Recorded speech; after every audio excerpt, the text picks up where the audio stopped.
Hello and welcome to week 4 in Psych Seminar and Reading, Writing, and Arithmetic. The 3 R's of psychology. Now, writing I've put into another week. That we're going to look at APA style, but we are going to be looking at writing and arithmetic. So, first off, in the beginning of this lesson, there is a link for you to access the journal Monitor on Psychology. You can access this on the web, or you can download an app to your device and access this journal. It is perfectly free, and you can look at some of the latest research that's going on in psychology. Now, this particular journal is meant for public consumption. What it means is there are journalists that are writing about articles that are being done. It's not the actual article. So the journal itself is colorful. It has ads. It has big pictures and stuff that you won't see in the journals, but it's a really, really great way to kind of get a general scan of what's going on in the field, at least from the perspective of the editors of that journal.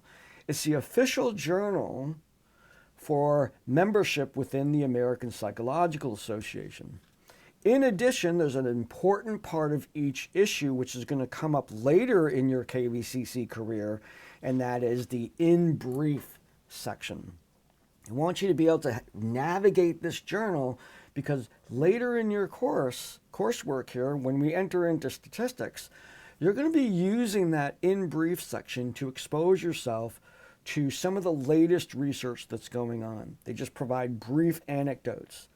I'm going to be asking you during the statistics class to find an article in the in brief section that intrigues you, something that you might want to do as well, something that you might want to research on. The assignment within statistics is to design or begin the research associated with replicating that particular study.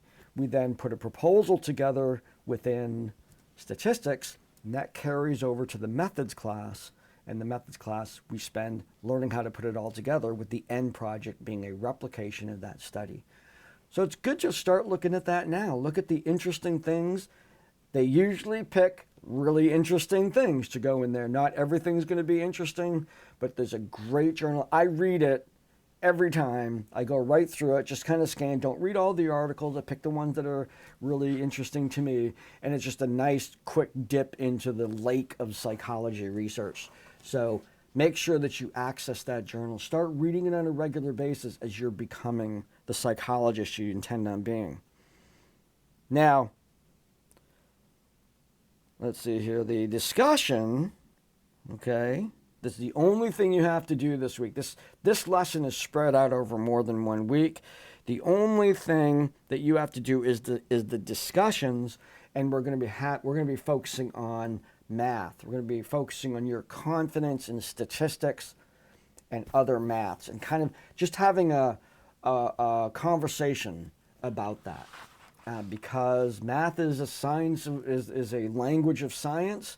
And as you're going to see, as you look at some of these research, we use statistics in order to determine and make sure that what we're saying is supported by evidence. And we use statistics to ensure that what we're saying is supported by evidence, enough evidence, all of that stuff that we will talk about in the course statistics. So enjoy this little venture into the literature. Start getting into that journal. It's a really, really refreshing way to get into the psychological literature without being overwhelmed by the APA formatting of everything and the way articles are actually published in journals. And let's have that dialogue about math and how you're feeling about that aspect of the program. So I look forward to seeing you in that discussion, and I look forward to the continuing development of your psychological literacy. I will see you this week.